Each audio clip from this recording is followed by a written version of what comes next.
بسم الله الرحمن الرحيم. الحمد لله الذي دل على ذاته بذاته وتنزه عن مجانسة مخلوقاته وجل عن ملائمة كيفياته وقرب عن خواطر الظنون وبعد عن ملاحظة العيون. علم بما كان قبل أن يكون. مالك الملك تؤتي الملك من تشاء وتنزع الملك ممن تشاء وتعز من تشاء وتذل من تشاء ويده الخير وهو على كل شيء قدير. الصلاة والسلام على سيدنا أشرف الأنبياء والمرسلين سيد الأبرار ونخبة الأخيار زين الرسالة والنبوة ينبوع الحكمة والفتوة نبي الأنبياء وصفي الأصفياء الذي بنوره استضاءت الأنوار واستنتارت الشموس والأقمار وبظهوره تجلت الأسرار الذي في السماء اسمه أحمد وفي الأرض بالقاء اسم محمد. اللهم صل على محمد وآل محمد وعلى علي ابن عمه كاشف غمه سيد الأولياء والأوصياء أسد الله الغالب غالب على كل غالب الذي حبه فرض على الحاضر والغائب مولانا بالسبتين أمير المؤمنين علي بن أبي طالب. اللهم صل على محمد وآل محمد وعلى أولاده الطيبين الطاهرين المعصومين وجزا الله على العباد الداعين إلى الخلق في جميع الآثار والأقطار ذوي المآثر والآثار خير القرون الذين يبين للناس مناهج الحلال والحرام أهل البيت المطهرين من الرجس والآثام ورحمة الله وبركاته. أما بعد بسم الله الرحمن الرحيم. ولقد صرفنا للناس في هذا القرآن من كل مثل. صلوات محمد. اللهم صل على محمد وآل محمد.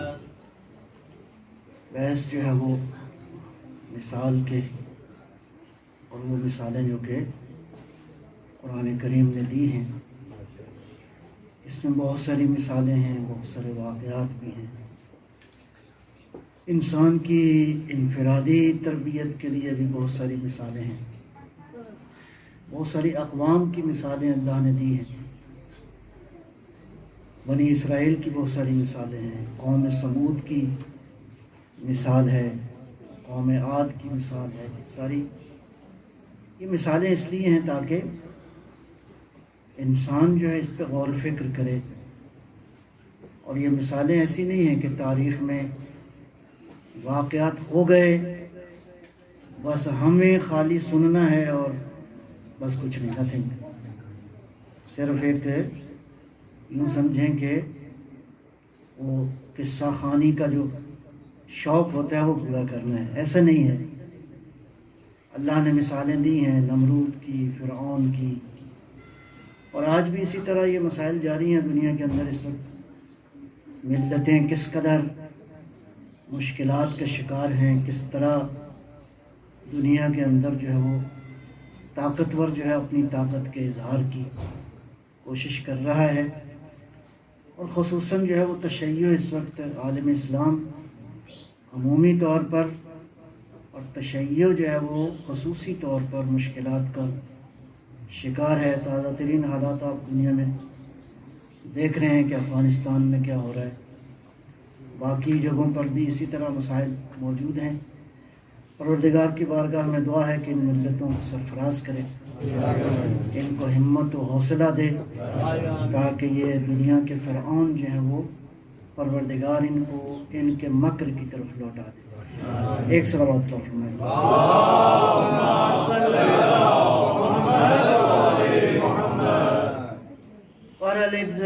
مثال کے حوالے سے ایک جگہ پہ سورہ ابراہیم میں بڑی خوبصورت مثال دی ہے اللہ پروردگار نے. یہ سورہ ابراہیم بھی بہت ہی خوبصورت سورہ ہے. یعنی بہرحال میں نے کل بھی عرض کیا، یہ بات تو ہمارے ہاں علماء صدیوں سے کہتے آ رہے ہیں ائمہ کی روایات کی حیثیت سے کہ جو پیٹرنز آف نمبرز ہے اس کے اثرات ہیں دنیا میں ہوتے ہیں. یہ تو یہ جو علم الاعداد کے اعتبار سے ابھی بہت ساری انفارمیشن جو ہے وہ دنیا میں کوشش ہو رہی ہے، مختلف محققین اپنی اپنی جو ہے وہ محنت جو ہے سامنے لا رہے ہیں. مجھے لگتا ہے جیسے جیسے قرآن کی یہ ڈائمنشنز سامنے آ رہی ہیں حضرت مہدی کو سمجھنا آسان ہو جائے گا.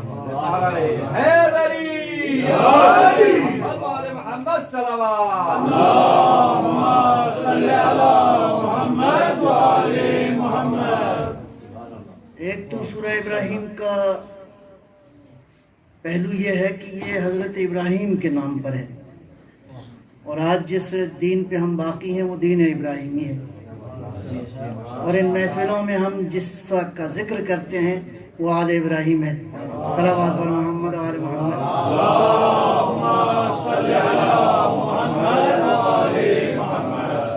اور حسن اتفاق تو میں نہیں کہوں گا، بالکل کیلکولیٹڈ کہوں گا کہ اس قرآن میں 14ویں نمبر پہ ابراہیم کا سورہ موجود ہے.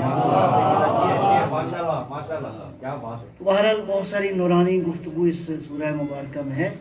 اس میں ایک جگہ اللہ ارشاد فرماتا ہے، اور یہ بھی آل ابراہیم کا لگتا ہے تذکرہ ہے. صلوات پر محمد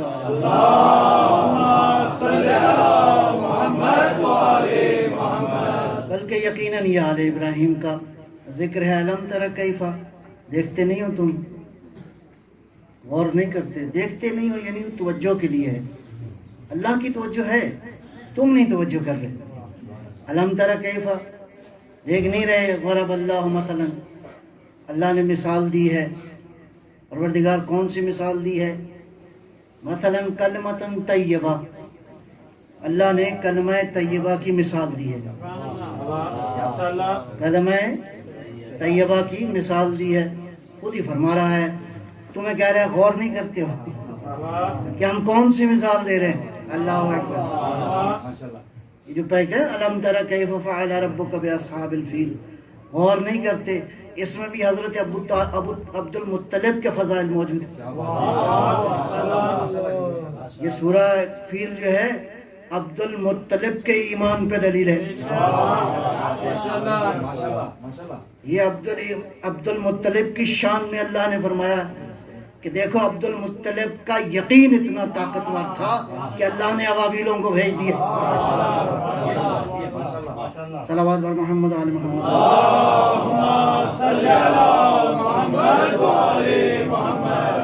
میں نے عرض کیا نا آپ کی خدمت میں کہ پیغمبر نے بھی اس پہ گویا کہ غرور کیا ہے، انا ابن عبد المطلب، میں عبد المطلب کی اولاد ہوں.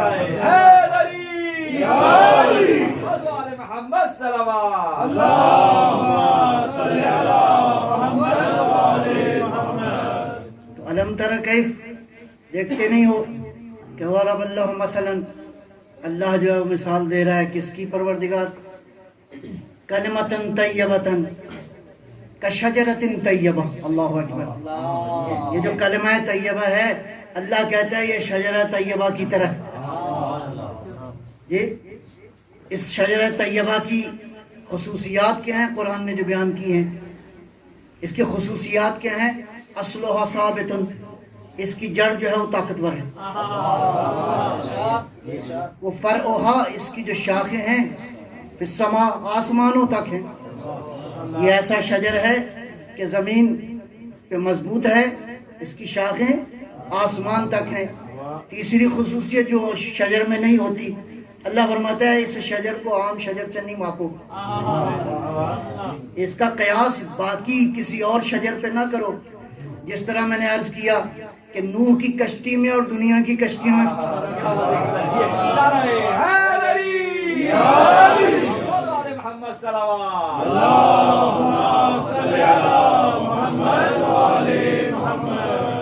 کیوں نوح کی کشتی جو ہے ایک تو یہ ہے کہ تم نے بنائی نہیں ہے، باقی کشتیاں تم بناتے ہو، یہ بنائی بھی اللہ نے ہے، اور یہ بنانے کے لیے حکم کس کو دیا ہے؟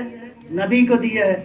تو اگر اللہ کی وحی کے اشاروں سے ایک کوئی چیز بنے اور بنانے والا نبی ہو، اس کو کہتے ہیں کشتی ہے۔ محمد صلوات اللہم صلی علی محمد وآل محمد۔ تو اطیعوا کلھا، اس کا پھل جو ہے کھایا جا سکتا ہے، کھا سکتے ہیں۔ کون کھا سکتے ہیں؟ کل حین، نہ گرمی کی پابندی، نہ سردی کی پابندی، نہ موسموں کا اس کے اوپر، گویا اس کا پھل ایسا ہے کہ ہر زمانے میں کھا سکتے ہو۔ عام درختوں کا پھل ہر زمانے میں نہیں ہوتا، اگر ہر زمانے میں کھانا ہو تو بڑی محنت کی ضرورت ہے، بڑے بڑے گودام، بڑا بڑا خرچہ، بڑا بڑا، بلکہ کچے کچے لے آؤ مارکیٹ میں پہنچانے تک تاکہ پک جائیں۔ نہیں، ادھر دیکھو گے ادھر پکا ہوا پھل جو ہے وہ تمہیں محمد صلوات اللہم صلی علی محمد وآل محمد۔ اور اگلی خوبصورت بات یہ ہے بِإِذْنِ رَبِّهَا، اللہ کے اذن سے یہ سارا سال، سارا مرحلہ، جب تک یہ شجر ہے، جب تک یہ شجر رہے گا، اللہ کے اذن سے تم اس کے پھلوں سے استفادہ کر سکتے ہو۔ بس عام شجر میں اور اس شجر میں کیا فرق ہے؟ عام شجر آپ کا اذن چاہیے، یہاں اللہ کے اذن۔ محمد صلوات اللہم صلی علی محمد وآل محمد۔ ماشاءاللہ جی، اللہ نے مثال دی ہے۔ اب یہاں پہ کلمہ طیبہ کیا ہے؟ لیکن میں پہلے اس سے کہ اس پہ بات کروں، دو چیزیں ہوتی ہیں، ایک معنی ہوتا ہے، ایک مصداق ہوتا ہے، ایک میننگ ہے، ایک اس کا پروف ہے۔ مثال کے طور پر آپ جب لفظ کہتے ہیں مسجد، یا آپ کہتے ہیں امام بارگاہ کہیں باہر، تو اب یہ آپ کے جو ذہن میں مسجد آئی ہے، یہ کیا ہے؟ مسجد کا اصل وجود ہے یا مسجد کا معنی ہے؟ معنی ہے، میننگ ہے، مفہوم ہے، کانسیپٹ ہے، ایک تصویر ہے جو مسجد کی آپ کے ذہن میں بن گئی۔ لیکن جب آپ یہاں پہ آ گئے تو یہ اب مفہوم نہیں، یہ اس مفہوم کا مصداق ہے۔ جی، تو مفہوم اور مصداق میں فرق ہے۔ مفہوم ہے وہ معنی جو آپ کے ذہن میں موجود ہے یا میننگ کی شکل میں موجود ہے۔ اب عالم واقعہ کے اندر، اس عالم حقیقت میں اس کا وجود کہاں پہ ہے، اس کو کہیں گے یہ مصداق۔ فرض کریں انسان ایک میننگ ہے، انسان ایک کانسیپٹ ہے، ہم سب اس کے کیا ہیں؟ مصداق ہیں۔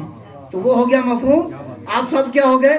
مصداق۔ صلوات بر محمد وآل محمد۔ اللہم صلی علی محمد وآل محمد۔ تو اب آئیے دیکھتے ہیں کہ کلمہ طیبہ، کلمہ طیبہ، اس کے مصادیق کون کون سے ہیں؟ مفسرین نے مختلف احتمال دیے ہیں، میں بڑے احترام سے ان احتمالات کا ذکر کرتا ہوں۔ جی، ایک تو کلمہ طیبہ سے احتمال یہ دیا کہ یہ اس سے مراد لا الہ الا اللہ ہے، قابل قبول۔ بعض نے اس کا احتمال دیا کہ خوبصورت گفتگو ہے، اس کو کلمہ طیبہ کہتے ہیں۔ ٹھیک ہے، آپ کی رائے ہے، قابل احترام۔ ایک احتمال دیا ہے کہ اس سے مراد مومن ہے، کہ مومن جو ہے وہ ان خصوصیات کا حامل ہوتا ہے، قابل تعریف۔ بہرحال آپ کی رائے ہے، ہم انکار نہیں کرتے، ابھی بحث نہیں کرتے۔ ایک مصداق ہے۔ حضرت مسیح علیہ السلام کو اللہ نے کلمۃ اللہ کہا ہے، ان کا وجود جو ہے کلمۃ اللہ ہے۔ خب ایک مصداق یہ ہے۔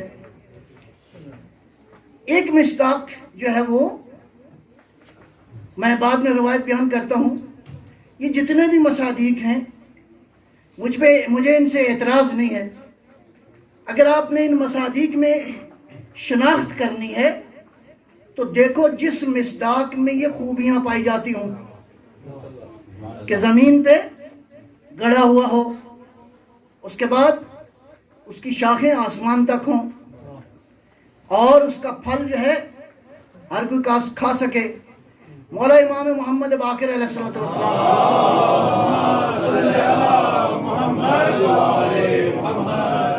نہیں میرا خیال ہے ایک مرحلہ اور رہ گیا۔ شجر، یہ جو شجر اللہ نے کہا ہے، شجر کیا ہوتا ہے؟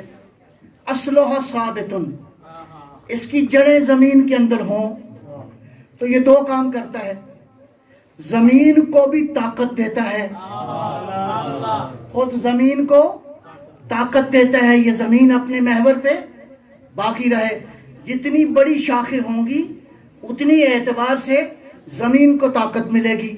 دو، یہ جتنی مضبوط شاخیں ہوں گی، جتنا مضبوط شاخوں کا مالک ہوگا، کوئی طوفان اس سے ٹکرا بھی جائے، طوفان ٹکرا کے نکل جائے گا، یہ اپنی جڑ پہ باقی رہے گا۔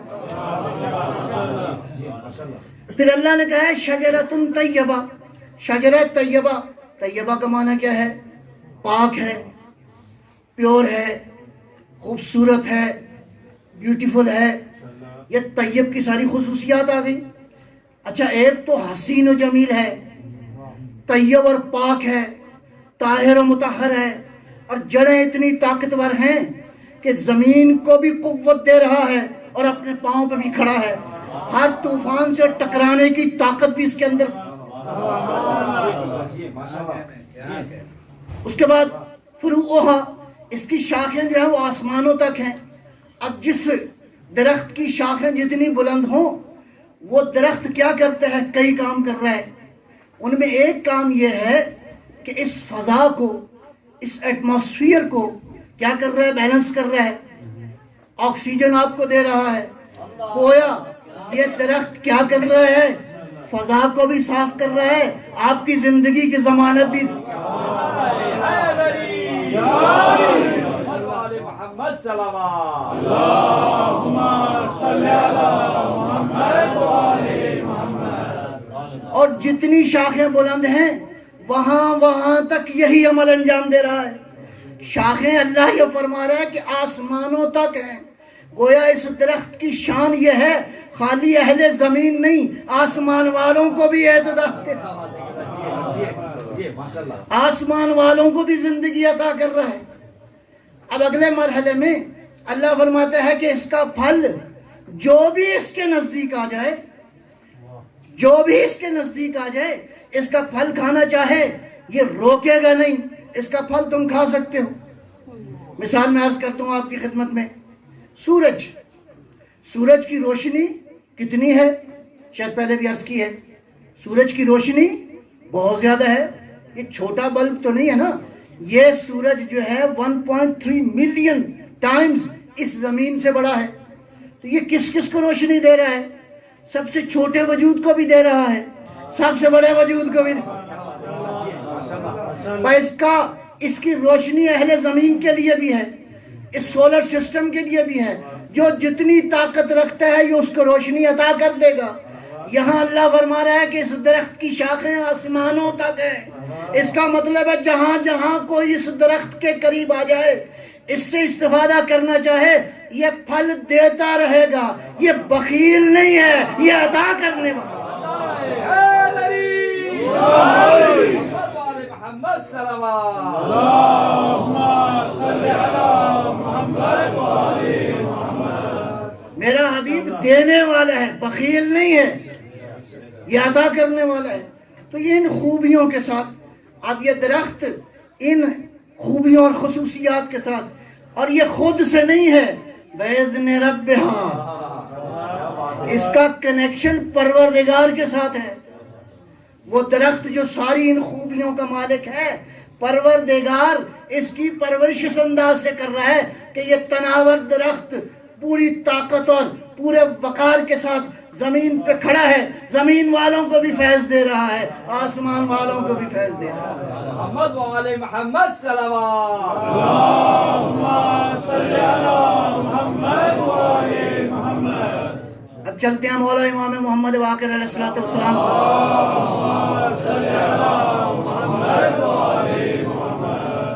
کی بارگاہ میں، ارشاد فرمایا کہ یہ جو شجرہ طیبہ ہے یہ ہم محمد و آل محمد ہیں. اگر محمد و آل محمد کو لاؤ تو اب یہ جتنے پروف بیان ہوئے ہیں آپ کی مرضی ہے، آپ ان پروف پہ ایمان رکھیں، لیکن وہ درخت جو زمین والوں کو بھی ہدایت دے رہا ہے، جو زمین والوں کو بھی عطا کر رہا ہے، جو اہل آسمان کو بھی فیض دے رہا ہے، بلکہ یوں کہوں بے یمن وجود ہی رزق الورا، اے مولا امام زمانہ آپ پر درود و سلام ہو، آپ کی وجہ سے پروردگار اس عالم کو رزق عطا کرے.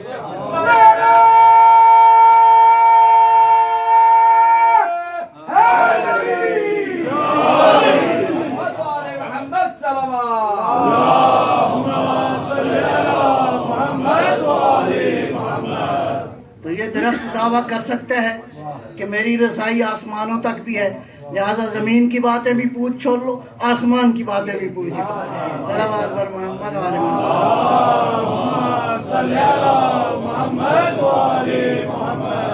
ایک بڑے بزرگ گزرے ہیں سید نعمت اللہ جزائری، ان کے کتاب ہے انوار النعمانیہ، اس میں ایک بات انہوں نے لکھی ہے.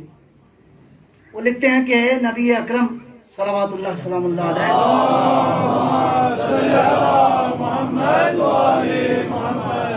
محفل میں موجود تھے اور حضرت جبرائیل تھے.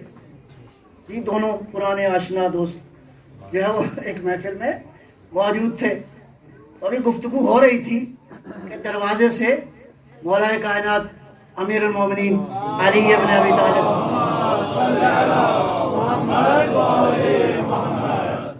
وارد ہوئے محفل میں. تو حضرت جبرائیل علیہ السلام نے بہت احترام کے ساتھ ادب کے ساتھ اٹھ کے جو ہے وہ احترام کیا، مولا کو سلام کہا. تو مسکراتے ہوئے پیغمبر نے کہا جبرائیل جانتے ہو یہ کون ہے؟ جبرائیل یہ جانتے ہو یہ کون ہے؟ کہا کیوں نہیں جانتا، میرے استاد ہیں.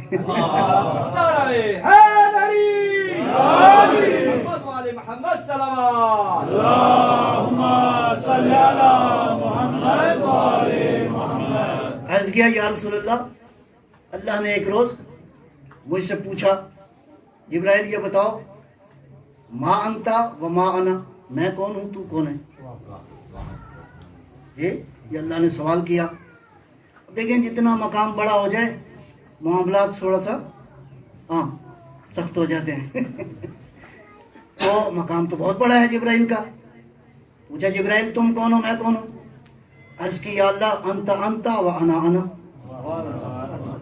تو ہے میں ہوں. تو ڈانٹ پڑ گئی. تنبیہ کر دی اللہ نے. کہا یا رسول اللہ 30,000 سال تک میں اسی پوزیشن میں رہا. پھر دوبارہ اللہ نے پوچھا، میں نے ڈرتے ڈرتے وہی جواب دے دیا. اور یہ بات 3 بار ہوئی. کتنے سال ہو گئے؟ 90,000. اللہ جانا کتنا عرصہ تھا. پھر وہاں کیا ہے نا، یہاں کے دن رات اور وہاں کے دن رات میں بھی فرق ہے. مشکل یہ ہے کہ ہم اس کو دین کو سمجھنے کے لیے اپنے زاویوں سے ماپتے ہیں. اللہ نے کہا کہ میں نے 6 دن میں بنا دیا یہ زمین و آسمان، ہم سمجھتے ہیں یہ 24 گھنٹے والا دن ہے. ارے بھائی یہ 24 گھنٹے والا نہیں ہے، یہ ڈیوریشنز ہیں. اس سے مراد جو ہمیں جس ڈیوریشن سے سامنا ہے وہ 24 گھنٹے کا ہے. کہ یا رسول اللہ اس کے بعد کیا ہوا کہ میں جب تیسری بار کے بعد باری آئی میری، اللہ نے پوچھنا چاہا تو میں گھبرا رہا تھا، پریشان تھا کہ یا اللہ میں مطلب دل میں تھا کہ میں پتہ نہیں کیا جواب دوں گا. اتنے میں میں نے اپنے مولا آقا مشکل کشا علی ابن ابی طالب کی زیارت کی.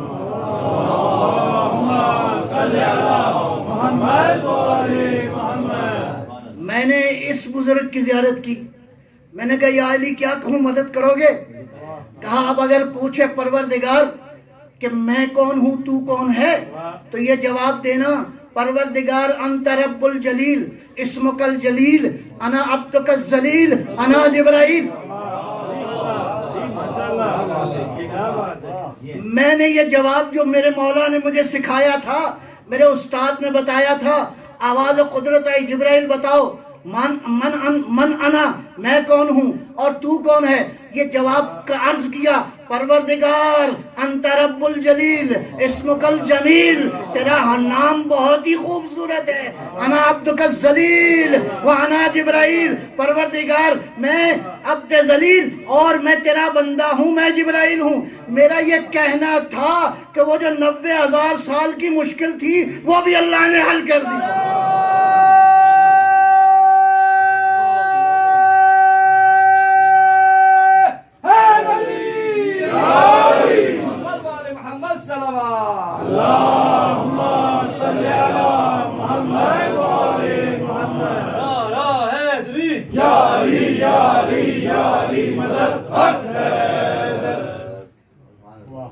سیکھنا ہے تو علی سے سیکھو۔ اچھا، جبرائیل کے جواب میں کیا خرابی تھی؟ بظاہر تو خرابی نہیں تھی، یا اللہ تو ہے میں ہوں۔ خرابی جو مجھے نظر آ رہی ہے وہ میں کا اظہار تھا۔ اللہ اکبر، اس کے حضور میں نہیں، اس کے حضور میں کی بات نہیں ہے۔ تو اگر توحید بھی سیکھنی ہے تو جبرائیل نے کس سے سیکھی؟ علی ابن ابی طالب۔ محمد صلوات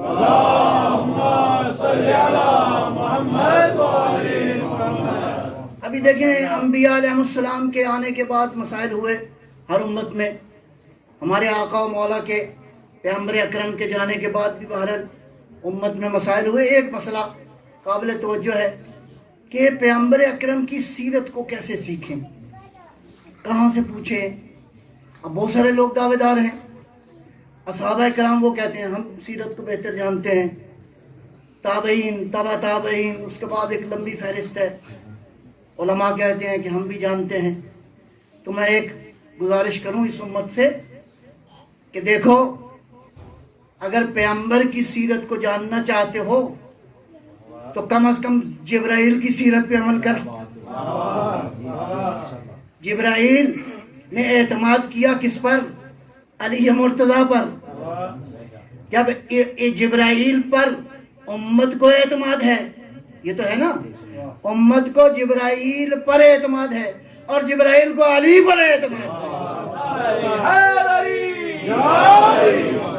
محمد صلوات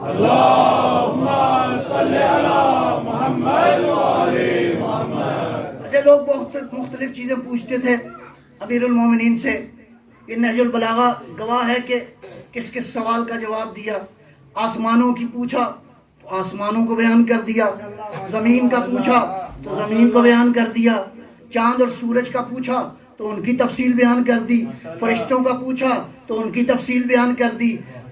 اس مولا علی نے ساری کائنات کی خلقت ہی کے بارے میں بیان نہیں کیا ہے، بلکہ آدم کی حقیقت بھی بیان کی، نوح کی حقیقت کو بھی بیان کیا، عیسیٰ و موسیٰ کی حقیقت کو بھی بیان کیا، ابراہیم کے واقعات بھی بیان کیے، جو سارے نبیوں کی حقیقتوں کو بیان کر رہا ہے۔ اور وہ جو خلوتوں میں، جلوتوں میں، تمام تر لحظات میں، پہاڑوں پر، گھر میں، غار حرا کے اندر، بلکہ کہا اس وقت پیغمبر کے علاوہ اور میرے علاوہ کوئی اور نہیں تھا، سب سے پہلے جس نے وحی کے نور کو محسوس کیا میں علی ابن ابی۔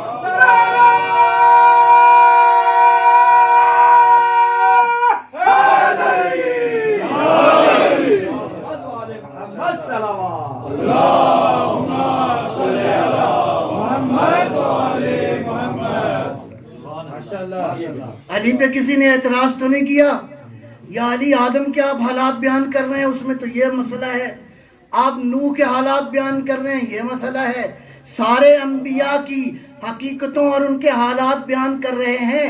اور جو لہجہ لہجہ بلکہ رہا نہیں، پیغمبر نے اس طرح تربیت کر دی کہ جو کچھ تھا وہ علی کو سمو دیا، علی کو دے دیا۔ لہذا سب سے پہلی جو وحی کی آواز ہے، مولا خود خطبہ نہج البلاغہ میں ارشاد فرماتے ہیں کہ اس وقت کوئی اور نہیں تھا، انی ارا الوحی انی ارا نور النبوہ، سب سے پہلے جس نے نور نبوت کو دیکھا وہ علی کا نور ہے، علی کی حقیقت۔ محمد صلوات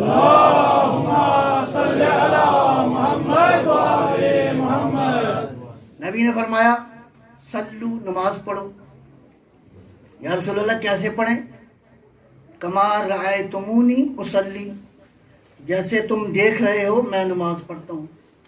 وہ نماز جو اتنا عرصہ مسلمان دیکھتے بھی رہے پڑھتے بھی رہے، اس نماز میں مسائل پیدا ہو گئے۔ چھوٹے چھوٹے مسائل ہیں، بڑے مسائل نہیں۔ صلوات پر محمد وآل محمد۔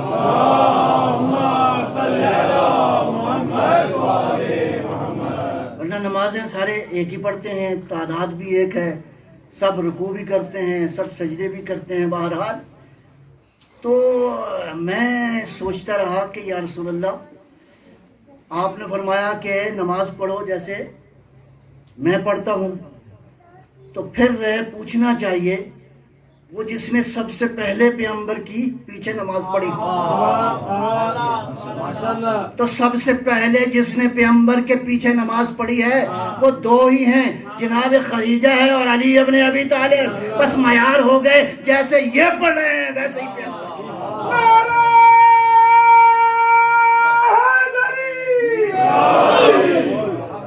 محمد صلوات۔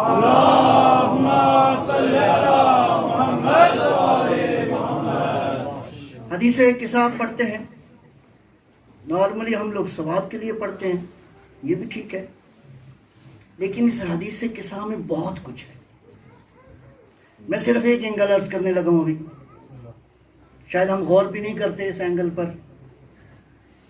اگر کسی نے فیملی ویلیوز سیکھنی ہو تو حدیث قصہ کو،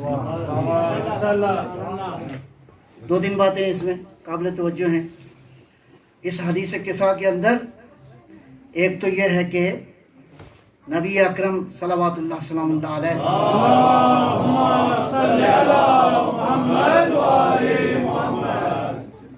ایک بات کہہ کے آگے چلتا ہوں، عجیب ہے یہ معاملہ اور نہ قابل فہم ہے عمومی طور پر۔ اس سے پہلے جب بھی کوئی آیت نازل ہونا ہوتی تھی، کوئی سورہ مبارکہ نازل ہوتا تھا، تو پیغمبر جہاں ہوتے تھے وہیں پہ وہ سورت نازل ہو جاتی تھی، یا کوئی آیت ہوتی تھی تو وہیں پہ نازل ہو جاتی تھی۔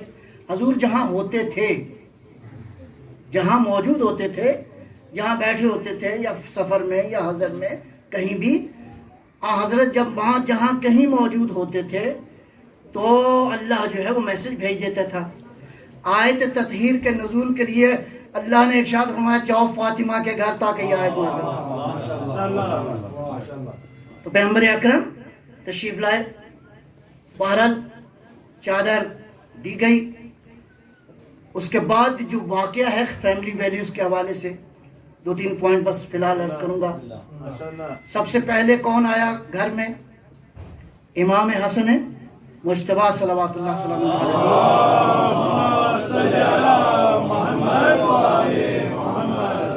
امام حسن گھر تشریف لائے تو گھر کا ماحول دیکھا، کچھ چیز محسوس کی، اللہ اکبر۔ اس کا مطلب ہے تربیت ایسی ہو کہ جب آپ گھر میں آئیں تو کسی بزرگ کو آپ محسوس کریں، اس طرح کی معنویت ہو، اس طرح کی گھر کی تربیت ہو بچوں کی کہ گھر میں آنے کے بعد آپ محسوس کریں کہ کوئی تبدیلی ہے۔ تو تبدیلی کیا احساس کی؟ والدہ گرامی کی خدمت میں سلام کیا، تو this is the one of the protocols کہ بچے جب گھر میں آئیں تو والدین کو کیا کریں؟ سلام علیکم، صلوات بر محمد وآل محمد۔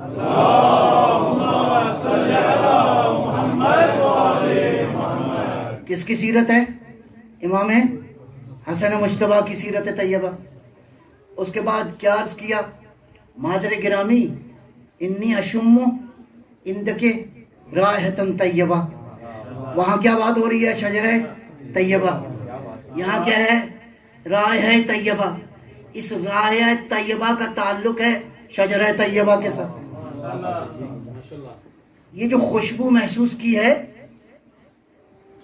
یہ خوشبو کس نے محسوس کی ہے؟ امام حسن مجتبیٰ نے۔ تو اس خوشبو محسوس کرنے میں دو چیزیں ہو گئیں۔ ایک یہ ہے کہ یہ خوشبو امام حسن نے کیا محسوس کی؟ یہ اشم عندک رائحۃ طیبہ، یہ نبوت کی خوشبو ہے جو حسن مجتبیٰ، یہ عام خوشبو نہیں ہے، اس کے لیے یہ شام مانی چاہیے، اس کے لیے نبوت کی معرفت چاہیے تاکہ یہ خوشبو۔ اس کے بعد یہ بیٹا کیا، بہرحال گفتگو میں آپ سنتے ہیں کہ جواب سلام کا کیا ملا۔ پیغمبر کی بارگاہ میں گئے، سلام کیا تو یہ لفظ ملتے ہیں، یا قرۃ عینی یا ثمرۃ فؤادی، اے میری آنکھوں کی ٹھنڈک، اے میرے دل کا سکون۔ اس کا مطلب یہ ہے کہ بچوں کی تربیت کیسے کرو، صلوات بر محمد و آل محمد،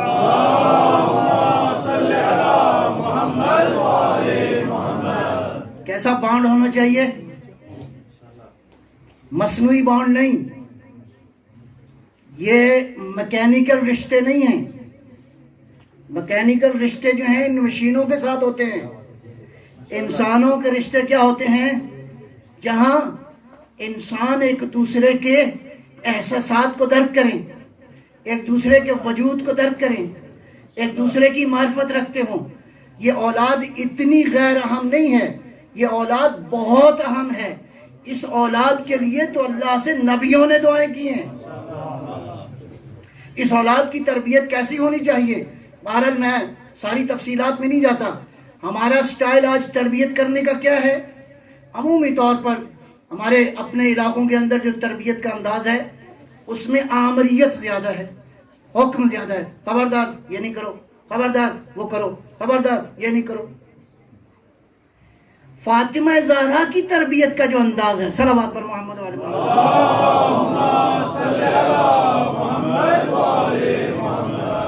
وہ انداز کیا ہے، وہ کہنا نہیں ہے، جو کہنا چاہتے ہو وہ کرو۔ بچے سنتے نہیں ہیں، فالو ضرور کرتے ہیں۔ بچے سنتے کم ہیں، اتباع زیادہ کرتے ہیں۔ بچے کاپی زیادہ کرتے ہیں۔ لہذا فاطمہ زہرا جس گھر میں نماز پڑھے اس گھر کے بچوں کو نماز تو پڑھنی چاہیے۔ صلوات پر محمد و آل محمد۔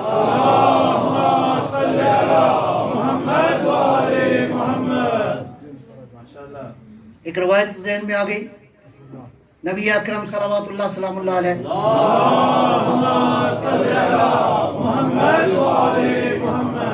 بات بوجھل تو نہیں ہو گئی، ایک صلوات فرمائیے گا انشاءاللہ۔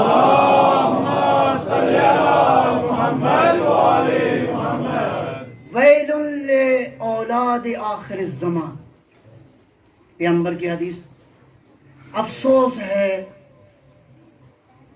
ویل لأولاد آخر الزمان من آبائہم، افسوس ہے، ویل ہے، تف ہے ان بچوں کے والدین پر جو آخری زمانے میں ہوں گے۔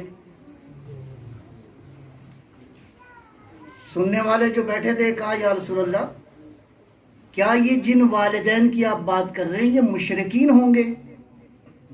فرمایا نہیں، بلکہ مومنین ہوں گے۔ اللہ اکبر۔ یا رسول اللہ کیوں آپ ان پہ افسوس کر رہے ہیں؟ فرمایا اس لیے کہ یہ لوگ لا تعلمونہم شیئا، دین کی کوئی بات ان کو نہیں سکھائیں گے، دین کی کوئی بات ان کو نہیں پہنچائیں گے۔ آگے فرمایا کہ اگر یہ بچے کچھ سیکھنا چاہیں منعوہم، یہ ان کو منع کریں گے، بیٹا ابھی پڑھی ہے زندگی، ابھی کیا سیکھنے کی ضرورت ہے، اتنی نمازیں پڑھنے کی۔ انا للہ و انا الیہ راجعون۔ صلوات پر محمد و آل محمد۔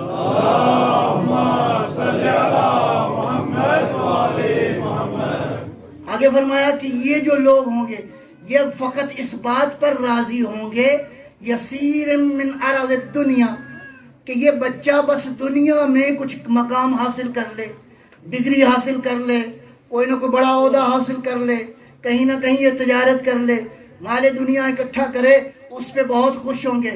فرمایا انا منہم برا، میں ان سے بری ہوں، وہم منی برا، یہ مجھ سے بری ہیں۔ اللہ اکبر۔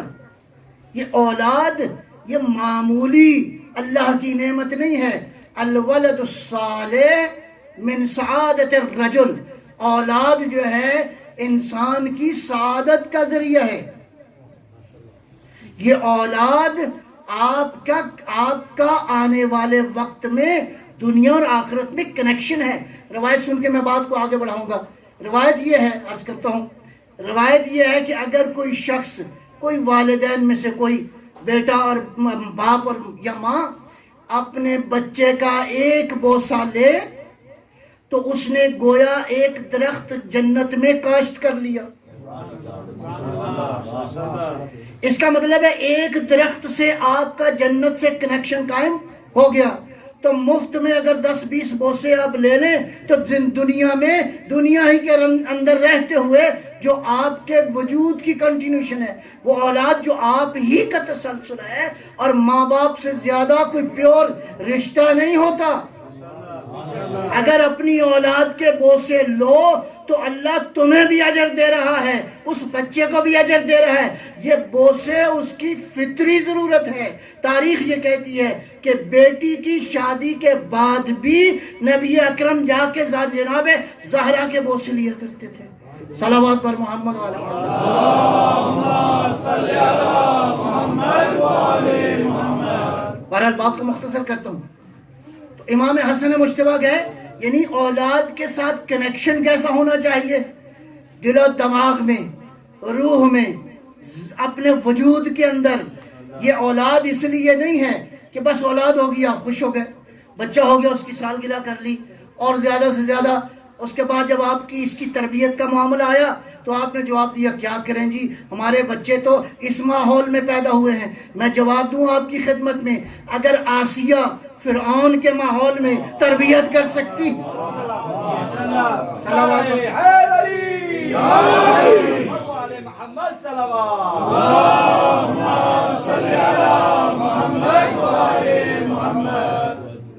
تو اس حدیث قصہ کے اندر پاکیزگی ہی پاکیزگی ہے۔ یہ ہے وہ شجر طیبہ جو آج بھی پھل دے رہا ہے اور قیامت تک یہ شجر طیبہ پھل دے رہا ہے۔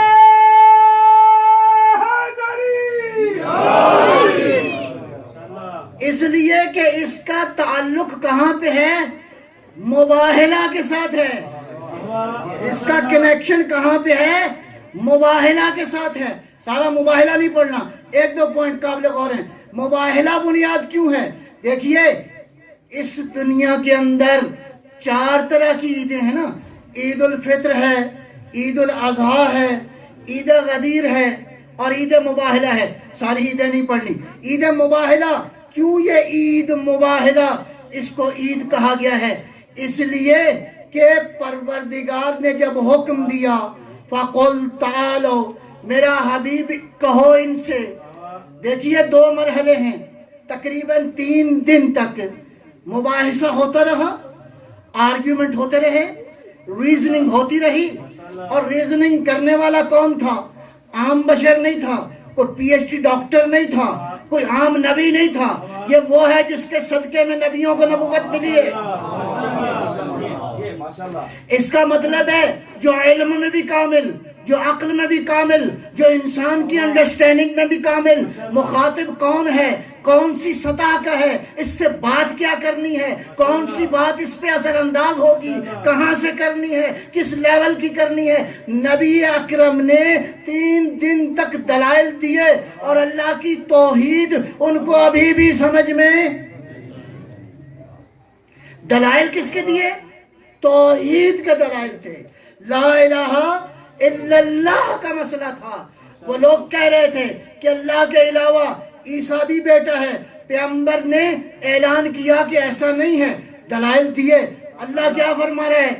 فَمَنْ حَاجَّكَ مِنْ بَعْدِ جَاءَكَ مِنَ الْعِلْمِ، میرا حبیب علم کے آنے کے بعد، علم کے آنے کے بعد، آیت پہ ذرا غور کیجئے، اے نبی علم کے آنے کے بعد، یعنی علم یہاں پر علم کیا تھا؟ پیغمبر قرآن سے دلائل دے رہے تھے۔ تو مجھے یوں کہنے دیجئے، اللہ نے کہا جب قرآن کافی نہیں ہے فَقُلْ تَعَالَوْا نَدْعُ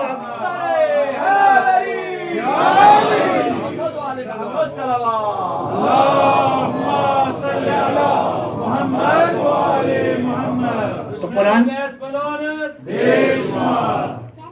قرآن قرآن کافی نہ ہوا، علم کافی نہ ہوا، فقل تعالو، میرا حبیب ان سے کہو یہ لے آئیں کس کو؟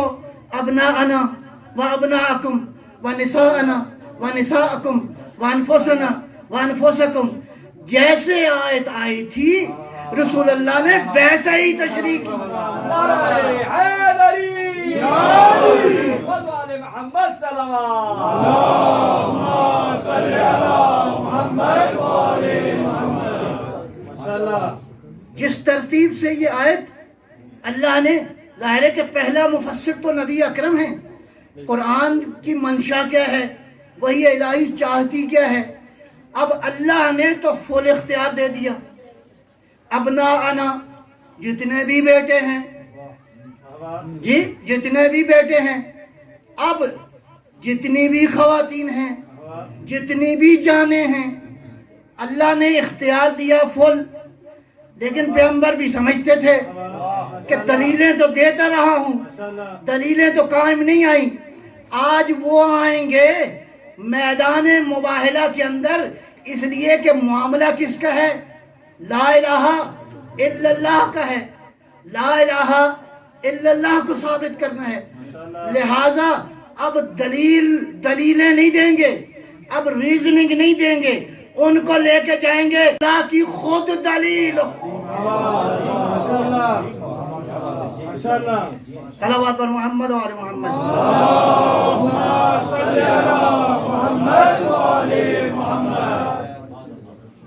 وہ دیکھنے والے نے کیا کہا؟ آج ایسے چہرے دیکھ رہا ہوں، آج ایسے چہرے دیکھ رہا ہوں۔ اور سوال یہ بھی پیدا ہوتا ہے، روز کچھ چہرے تو دیکھتا تھا، پیغمبر کا چہرہ تو دیکھتا تھا، امیر المومنین کا چہرہ تو وہ سارے دیکھتے تھے روزانہ، اس لیے کہ پیغمبر اکرم تو جا رہے تھے، یہ چہرہ تو دیکھا ہوا تھا، علی ساتھ جاتے تھے، یہ چہرہ بھی دیکھا ہوا تھا۔ وہ کہنے والے نے یہ کہا انی لأرا وجوہن، آج کچھ چہرے دیکھ رہا ہوں، لو شاء اللہ، اگر چاہے پروردگار تو ان چہروں کی وجہ سے پہاڑوں کو اپنے جگہ سے دور کر دے۔ یہ نہیں کہا کہ یہ مانگیں گے، اس نور کو دیکھا تو یقین ہو گیا، اس نور کی وجہ سے اللہ اس عالم میں تصرف کر سکتے ہیں، پہاڑ اپنی جگہ چھوڑ سکتے ہیں۔ اس کا مطلب یہ ہے کہ ان کو علیحدہ علیحدہ نہیں، جب یہ اکٹھے ہوں تو لا الہ الا اللہ۔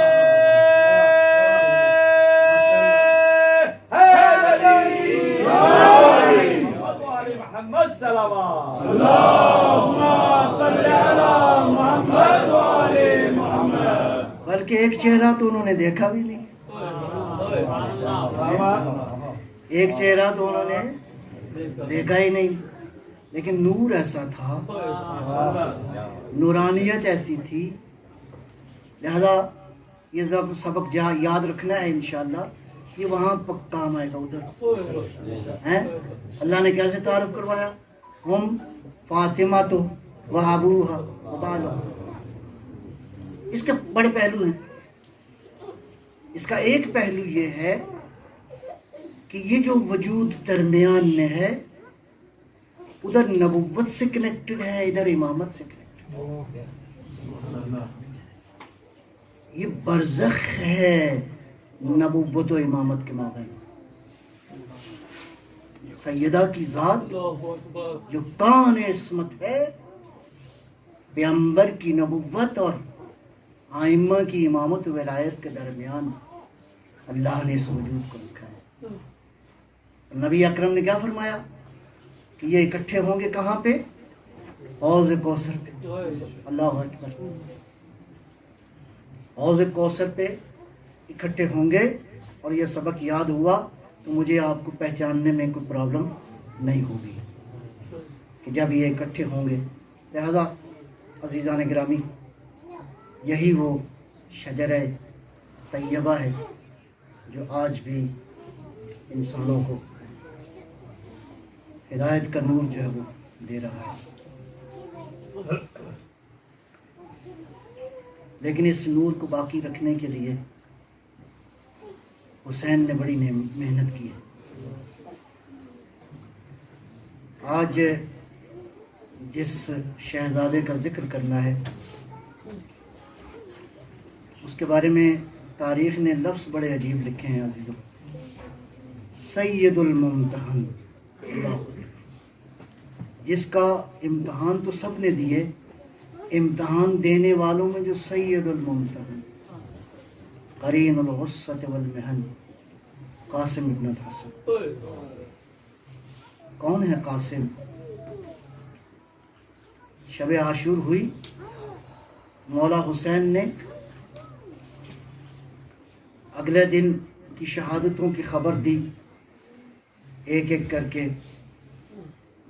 امام جنت میں مقام بھی دکھا رہے تھے، شہادت کی خبر بھی دے رہے تھے، گھر کا ماحول تھا. اس بچے نے جب دیکھا کہ عمو جان سب کو شہادت کی خبر دے رہے ہیں تو ہاتھ باندھ کے پوچھا، چچا کیا میرا نام بھی شہداء میں تھا؟ چچا نے بھی عجیب کام کیا. انسانی تاریخ کا عجیب مرحلہ ہے. پوچھا بیٹا قاسم یہ بتاؤ کہ موت آپ کے نزدیک کیسی؟ اس شہزادے کی موت بھی عجیب ہے. عرض کیا احلی من العسل، شہد سے زیادہ میٹھی ہے.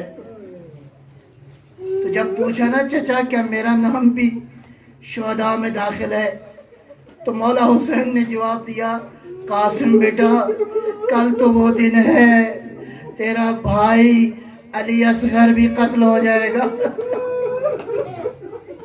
ہاشمی جوان تھا نا، فوراً کہا چچا یہ بتائیے کیا اشقیاء خیموں کے اندر آ جائیں گے؟ کہا نہیں بیٹا، علی اصغر کو ہاتھوں پہ لے کے جاؤں گا. عزادارو، روز عاشور طلوع ہوا، شہداء ایک ایک کر کے جانا شروع ہوئے. قاسم آئے اجازت لینے کے لیے. حسین کوشش کر رہے ہیں، بچے کو ٹال رہے ہیں. تاریخ کہتی ہے کہ بچہ ایک کونے میں جا کے اپنے سر کو جھکایا، رونا شروع کیا. ماں کو یاد آیا، کہا بیٹا بابا نے ایک تحریر دی تھی اور کہا تھا کوئی مشکل وقت آئے اس تحریر کو دیکھ لینا. یہ تحریر لی، مولا حسین کی بارگاہ میں پہنچے. مولا حسین سے کہا چچا یہ بابا کی تحریر ہے. جیسے ہی بھائی حسن کا نام سنا، حسین کی آنکھوں میں آنسو آ گئے. تحریر کو لیا، بوسے دیے، سینے سے لگایا، ورق کھول کے دیکھا، لکھا تھا، تحریر سنو گے عزادارو، تحریر میں تھا یا ولدی قاسم، اور میرا بیٹا قاسم جب دیکھو تیرا چچا کربلا میں ہے، دشمنوں کے نرغے میں گھرا ہوا ہے. لا تترک الجہاد ولا تبخل بروح کا، بیٹا اپنی جان قربان کر دے. عزادارو یہ تحریر دیکھی. اب حسین ایک عجیب مرحلہ ہے پورے کربلا کے واقعات میں، پورے شہداء کے حوالے سے. یہ واقعہ مقاتل نے لکھا ہے کہ اس کے بعد حسین نے، عزادارو عزیزو میری طرف نگاہ کیجیے، حسین نے قاسم کو سینے سے لگایا. لگانے کے بعد دونوں چچا بھتیجے اتنا روئے، اتنا گریہ کیا. تاریخ کہتی ہے بکا بکان شدیدہ. حسین اتنے روئے کہ حسین پہ غشی طاری ہو گئی. اللہ اکبر. اس کے بعد آواز دی بہن زینب تبرکات کا صندوق لے آؤ. ایک بات اور سنو گے، سارے شہداء امام حسین جب اجازت دیتے تھے تو سارے شہید جاتے تھے، تیار ہو کے آتے تھے.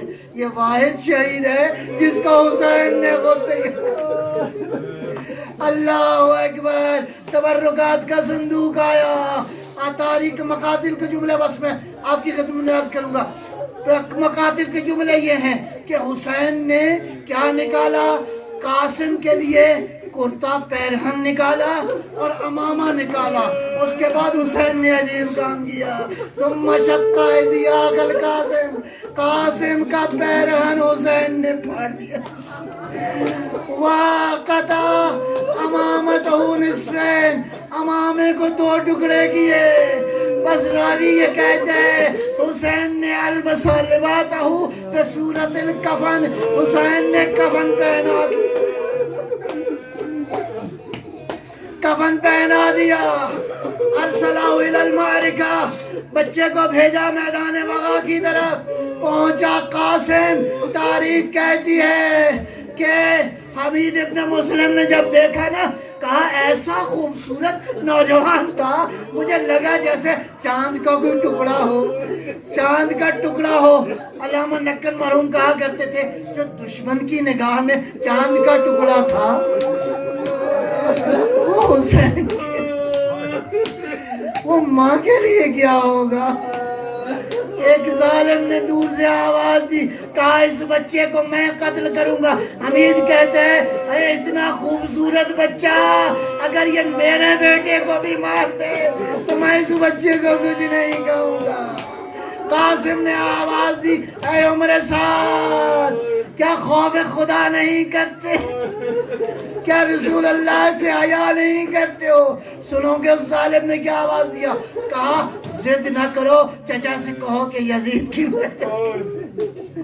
یہ سوال تو ٹھیک نہیں تھا. عزادارو، اس کے بعد قاسم نے کھڑے ہو کے رجس پڑھا. اس کے بعد کہتے ہیں عرض کے شامی آگے بڑھا. یہ وہ شخص ہے جو 4000 جنگجوؤں کے ساتھ تنہا مقابلہ کرتا تھا. اس نے اپنے لیے کہا کہ میں اس کے مقابلے میں نہیں جاؤں گا. ایک بیٹے کو بھیجا، علی کا پوتا ہے، وہ بیٹا فی النار ہوا. اس نے دوسرے بیٹے کو بھیجا، 3 بیٹے تحت تیغ ہوئے. عرض کے شامی آگے بڑھا، یا علی ادرکنی. ارے قاسم کی عمر تو دیکھو، قاسم کی تلوار تو دیکھو. اس ظالم کو بھی تحت تیغ کیا. اس کے بعد عمر اسدی آگے بڑھا. یہ نوجوان قلب لشکر کی طرف بڑھتا ہوا جا رہا تھا کہ ایک مرتبہ ایک تلوار آئی. تلوار کا سر پہ لگنا تھا. عزیزانو، دل پہ ہاتھ رکھ کے سنیے گا یہ جملہ. تلوار کا سر پہ لگنا تھا کہ قاسم کا جسد نہیں، خود قاسم زین سے زمین زندہ قاسم تھا.